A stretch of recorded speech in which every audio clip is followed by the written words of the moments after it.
Chers amis, bonjour à tous. Voici la petite vidéo rituelle pour vous présenter le 19e dossier de sécession en partenariat avec le Courrier des Stratèges, entre Samarie et compagnie et le Courrier des Stratèges. Et donc je vais brièvement vous annoncer le contenu de ce dossier dont j'ai d'ores et déjà annoncé qu'il allait être dédié au désendettement, à la thématique du désendettement. J'ai bien dit du désendettement et pas du surendettement. Surendettement est un autre sujet que nous traiterons éventuellement, mais qui, fort heureusement, concerne une minorité de ménages français. En revanche, l'endettement est une vraie question et la pertinence de se désendetter, de trouver le bon moment et la bonne fenêtre de tir pour se désendetter, est quelque chose qui n'est pas très simple, qui n'est pas toujours très aisé à faire, ou en tout cas à aborder. Il faut avoir l'audace de se dire, voilà, je passe dans une étape de ma vie où je me désendette. Il faut savoir que, allez, depuis 2008, pour le dire vite, ça fait quand même déjà 15 ans que nous sommes à taux d'intérêt faible, voire zéro, voire négatif, et que bien évidemment, cela a provoqué un certain nombre de bulles d'endettement, de bulles de crédit, y compris au niveau des ménages. Et c'est en tombant sur un petit graphique que je reproduirai dans le dossier, qui faisait le point sur le taux d'endettement des ménages américains, qui sont historiquement très endettés, qui ont plusieurs cartes de crédit, et qui sont des vraies cartes de crédit, c'est-à-dire pas des cartes de paiement, mais vraiment des cartes pour consommer à crédit, donc, et payer en plusieurs fois, avec évidemment les taux d'intérêt proches du taux d'usure qui vont avec. Et donc c'est en tombant sur ce graphique qui montrait un recul du niveau d'endettement des ménages américains que je me suis dit qu'effectivement il y avait un sujet. Si même les ménages américains commencent à se désendetter, alors il y a anguille sous roche. Donc dans ce dossier numéro 19 qui paraîtra dimanche 2 avril, vous retrouverez bien évidemment, c'est le premier dossier du mois, la mise à jour de nos portefeuilles dans le baromètre, nos trois portefeuilles qui se portent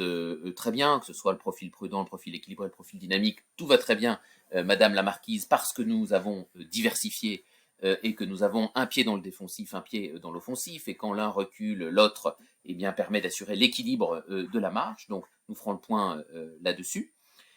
Et puis donc sur cette thématique du désendettement, nous avons organisé les choses en trois parties. Ce dossier est en cours de rédaction, mais je vous en donne d'ores et déjà le plan, si vous voulez. D'abord, on va faire un cadrage macroéconomique sur la normalisation prévisible des politiques monétaires des banques centrales, notamment de la Fed et de la BCE, à horizon juillet ou août 2023. C'est-à-dire qu'on sent bien petit à petit que la hausse des taux se fait plus timide côté américain, donc elle se fera ensuite plus timide côté BCE, et donc on analysera les conséquences que cela peut avoir en termes bancaires, si vous voulez, en termes de crédit bancaire en Europe et en France en particulier. Donc on vous brossera ce tableau macroéconomique là qui est indispensable et c'est le point de départ de ce dossier. Ensuite, évidemment, on fera un point de situation conjoncturelle sur la garantie des dépôts, des produits d'épargne réglementés, mais aussi des sommes qui sont sur vos comptes courants. Eric en a beaucoup parlé. Je vais reprendre très précisément le bilan du FGDR, du Fonds de garantie des dépôts et de résolution, et puis on va regarder concrètement si votre épargne est en risque ou pas, et quelles seraient éventuellement les solutions si ma conclusion est que votre épargne est en risque. On fera également un point sur les menaces qui pèsent sur les banques européennes, en particulier les mastodontes français, on peut penser à la Société Générale ou à la BNP, en parlant notamment des éventuels risques de liquidité, d'abord, éventuellement de solvabilité qui peuvent peser sur ces banques, et donc évidemment sur la conduite à tenir le cas échéant. Et puis, troisième partie, juste avant le baromètre, on va entrer, si vous voulez, comme d'habitude, dans les solutions pratiques, dans les solutions concrètes pour se désendetter, pour restructurer vos crédits, pour les regrouper, les racheter, ou aussi, bien évidemment, petit à petit, s'en débarrasser afin, je dirais, de commencer ou de parachever selon le rythme auquel vous suivez nos recommandations, eh bien, pour parachever votre parcours de sécession. Ce qu'il faut bien comprendre, et j'arrêterai là, c'est que tant que l'inflation est élevée, euh, il peut être tout à fait stratégique, si vous voulez, de vous endetter. Nous l'avons dit, évidemment, à condition évidemment que vos revenus suivent. À partir du moment où l'on voit à l'horizon se profiler la désinflation, c'est-à-dire le ralentissement de la hausse des prix,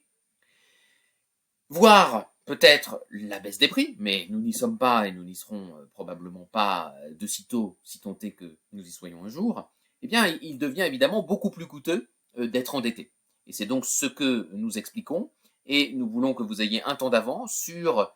allez, l'été, l'automne 2023, où si effectivement se confirme cette perspective de désinflation, cette perspective de normalisation de la politique monétaire des banques centrales, c'est-à-dire d'arrêt de la hausse des taux, voire éventuellement de la baisse des taux parce que des banques craqueraient à gauche ou à droite, comme elles ont commencé à le faire de part et d'autre de l'Atlantique, alors il faut être prêt, si vous voulez, à enclencher le parachute du désendettement. Et donc on vous explique concrètement comment, dans ce numéro 19, à paraître dimanche 2 avril, toujours dans la rubrique Dossier téléchargeable du Courrier des Stratèges. Merci de votre fidélité, vous êtes toujours plus nombreux à commander vos dossiers, signe que voilà, la sécession patrimoniale est un vrai sujet. Merci et à bientôt.